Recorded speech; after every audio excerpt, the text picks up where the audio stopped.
నూతనంగా ఎన్నికైనటువంటి గండే సురేష్ గారికి వారి టీం అందరికి కూడా శుభాకాంక్షలు. ఈ యొక్క కార్యక్రమాన్ని ఏర్పాటు చేసినందుకు ప్రత్యేక ధన్యవాదాలు తెలియజేస్తున్నాను. ముఖ్యంగా మిత్రులారా, నాకు తెలిసి ఈ వేదిక మీద ఉన్న సోకాల్ పెద్దల మందరం ఆయన బుర్రెకు పుట్టిన బిడ్డలనే, దాంట్లో ఏ మాత్రం కూడా సందేహం లేదు. నేను ఎక్కడో ఉన్నాను, నా సినిమాలో నా ప్రపంచం. నేను కూడా మహాసభకు రావడం, నాలాంటి వాళ్ళు చాలా మంది అడగకుండానే పదవులు, నేను ఎప్పుడు ఎవరిని నేను అన్న ఇప్పటి వరకు కూడా ఈ పదవి అని అడగలేదు. మనం ఒకటే, మనం చేసే పనిలో నిబద్ధత కార్యదీక్ష ఉన్నట్టయితే ఖచ్చితంగా పదవులు మన ముందుకు వస్తాయని ఇక్కడ ఉన్న వాళ్ళే నిక్కచ్చి నిదర్శనం. నాకు తెలిసి రంగారెడ్డి జిల్లా అంటేనే రాష్ట్రంలో ఒక పెద్ద గుర్తింపు ఉంది. రాష్ట్ర ఎలక్షన్స్ అయిన తర్వాత రాష్ట్ర ప్రమాణ స్వీకారాలు కూడా అంత పెద్ద ఎత్తున జరిగింది నేను చూడలేదు, మీరు చూస్తే నాకు తెలియదు. అదేవిధంగా తమ్ముడు గణేష్ ఒక మహా ప్రపంచంలాగా సాగింది. అది ఆయన ఇంట్లో పెళ్లి కార్యక్రమమా, ప్రజాసేవ కార్యక్రమమే కదా, అంత పెద్ద ఎత్తున రవి అర్థం వచ్చిన. ఇప్పుడు నేను ఈ సంఘంలోకి వచ్చిన తర్వాత ఎన్నో కార్యక్రమాలు అద్భుతమైన గ్యాదరింగ్తో చేసినాయి. ఎవరి అడుగుజాడలో పనిచేస్తున్నాం, ఎవరి ప్రోత్సాహంతో పనిచేస్తున్నాం. ఉమ్మడి రాష్ట్రంలో ఉన్నప్పుడు అక్కడొకరు ఇక్కడొకరు మాత్రమే ఉన్నారు. జిల్లా అధ్యక్షులకు మిడిమిడి గుర్తింపు ఉండేది. ఈ రోజు జిల్లా అధ్యక్షులకు గుర్తింపు ఇస్తూ నాకు ఒక్క మాట చెప్పండి, ఈ రోజు రాష్ట్రంలో 33 జిల్లాలు ఉన్నట్లయితే ఏ జిల్లాలో అయినా కూడా ఒక 20 మందిని నాయకులను పేరు పెట్టి పిలవగలే సత్తా, దమ్ము, ధైర్యం ఉందా ఈ రాష్ట్రంలో? ఎందుకు చిన్న చూపు? ఏ మంచి నాయకత్వం ఉంటే ఎన్నేళ్ళైనా ఉంటారు, జీవితకాలం కూడా ఉంటారు. నేను మంచిగా పరిపాలిస్తున్నానంటే డెఫినెట్ గా ప్రజలు గుర్తింపిస్తారు. ఈ రోజు మన ప్రధానమంత్రిని చూసుకున్నట్టయితే కాలంలో 30 సంవత్సరాలు ఉన్నత పదవుల్లో కొనసాగాడు. 15 సంవత్సరాలు గుజరాత్ ముఖ్యమంత్రిగా పనిచేస్తూ మళ్ళీ ఇంకొక 15 సంవత్సరాలు దేశాన్ని పరిపాలించాలని ఆయనకు అవకాశం ఇచ్చారు. ఈ రోజు ప్రపంచ దేశాల్లో ఒక నాయకుడు ఉన్నాడు. ఈ నాయకుడు అగ్ర నాయకుడు, ప్రపంచాన్ని ఏలగలిగే సత్తా, దమ్ము, ధైర్యం ఉందన్న నాయకుడు ఉన్నారంటే నరేంద్ర మోదీ గారిని ఏ విధంగా అయితే చాటి చెప్పగలుగుతున్నాము. ఈ రోజు మనం బల్ల గుద్దినా గుద్దకపోయినా రాష్ట్రాన్ని నడిపించి ఆర్య వైశ్యులను ముందు వరుసలో నిల్చునే దమ్ము ఉన్న నాయకుడు అమరావతి లక్ష్మీ అనే దాంట్లో నేను మాత్రం కూడా సందేహం లేదు. ఇప్పటిదాకా మా రవి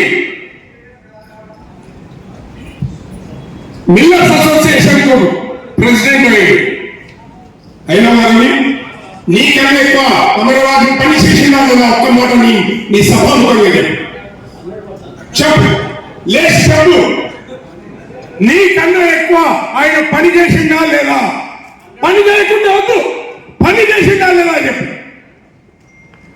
నేను అధ్యక్షుడిని అయినా అతను గౌరవ అధ్యక్షుడు అమరావతి గారు నాకంటే కూడా ఎక్కువ పని చేశారు.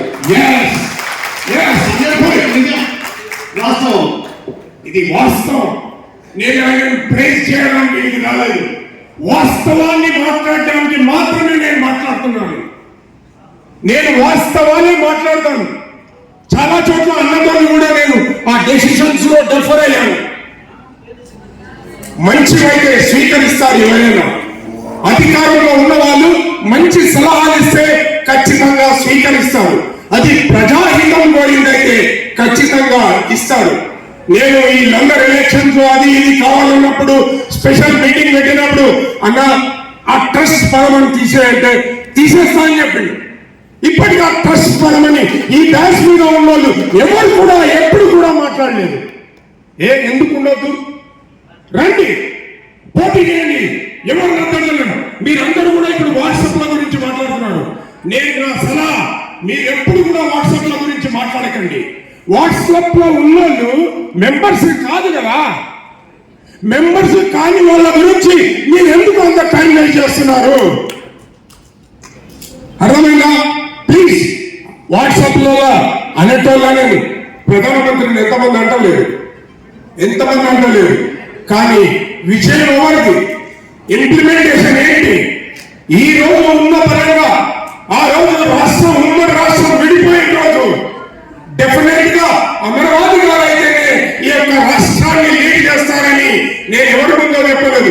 టీజీ వెంకటేష్ గారి ముందు, ఏదైతే పోటీకి వచ్చినటువంటి అటువంటి గంజి రాజమౌళి గారి ముందు, అదేవిధంగా ఆయనకు తోడుగా వచ్చిన నాయకుల ముందు కూడా నిర్మోహమాటంగా నిర్భయంగా చెప్పారు. మనము గమనించాల్సింది, ఈ రోజు మీరు ఇంతమంది పెద్ద ఎత్తున నాయకులందరూ, మరి జిల్లా నాయకులందరూ వచ్చారు. ఈరోజు బాలేష్ గుప్తా గారు కూడా, నాకు తెలిసి రంగారెడ్డి జిల్లాకు అయినా ప్రెసిడెంట్ అయినా కూడా అన్న సహకారం లేనిది అది జరగలేదని నేను సభాముఖంగా తెలియజేస్తాను. Because is a leader, he developed second grade leaders. వాళ్ళను ప్రోత్సహించి ముందుకు తీసుకొచ్చి నాయకత్వ లక్షణాలు ఆయనకున్న షేర్ చేసుకొని ఎలా గుట్టుగా ఉండాలి. 10 మంది 10 రకాలుగా మాట్లాడతారు. సందర్భోచితంగా మనమే మాట్లాడాలి, మనం ఏ దిశగా పోవాలి. ఎలా రేవంత్ రెడ్డి గారు సీఎం, ఇప్పుడు కంటెస్ట్ చేస్తాం. నాకు ఉందండి, ప్రెసిడెంట్ కావాలంటే నాకుండదా? నేను కూడా ప్రెసిడెంట్ కావాలి. ఇలా వేదిక మీద ఉన్న అందరూ ప్రెసిడెంట్ కావాలనుకుంటారు. గణేష్ గుప్తాకు లేదా ప్రెసిడెంట్ కావాలని, నేను కూడా ప్రెసిడెంట్ కావాలనుకుంటున్నాను. కానీ ఒక పేరు అమరావతి లక్ష్మీనారాయణ అనే పేరు ఏ సీఎం అయినా గుర్తుపడతారా లేదా చెప్పండి. చెప్పండి, గతంలో చేసిన సీఎం కానీ ఇప్పుడున్న సీఎం కానీ అదే గుర్తింపు అనేది. పోటీ చేయండి. నేను పోటీకి నేను అన్ననైతే ఎవరిని కూడా ప్రపోజల్ కూడా తీసుకుపోవద్దని చెప్తున్నా. మనం అందరం గెలిపించుకోలేమా? ఒక్కసారి మీరు మీ ఆవాసంతో చెప్పండి. నిలబడి కాశ్మీర్ ఉన్న కూడా ఎక్సెప్ట్ అన్నాం. అందరూ నిలబడి మీ యొక్క ఆయనను బలపరుస్తామని ఒక్క తాటి ఏకతాటి మీదకి వచ్చి గెలిపించాలని నేను నువ్వు కూర్చో. ఒక్కసారి గట్టిగా చప్పట్లతో అమరావతి గారి నాయకత్వం, అమరావతి గారి నాయకత్వం, సమర్థవంతమైన నాయకుడు, వైశ్యంలో ఇప్పుడు ఉన్నటువంటి నాయకుడు అమరావతి లక్ష్మీనారాయణ గారిని తెలియజేస్తూ రాబోయే ఎన్నికల్లో 100% ఇందాక 95% అంటున్నారు. 100% మన జిల్లా నుంచి ఓట్లు లెక్క పెట్టినప్పుడు మీరు క్రాష్ ఓటింగ్ చేస్తే మాకు తెలిసిపోతుంది. ఖచ్చితంగా ఎవరెవరు ఏం చేస్తారో, ఏం చేస్తారో అన్ని మా దగ్గర స్పై ఏజెంట్స్ ఉన్నారు. బటన్ నొక్కితే రిజల్ట్ ఎట్లా వస్తుందో చిట్టా తీస్తాము. జాగ్రత్తగా ఉండి ఒళ్ళు దగ్గర పెట్టుకొని అమరావతి లక్ష్మీనారాయణ గారి నాయకత్వాన్ని బలపరచాలని కోరుతూ ఈ అవకాశం ఇచ్చిన గంధ సురేష్ గారికి ధన్యవాదాలు తెలియజేసుకుంటూ ముగిస్తున్నాను. Thank you.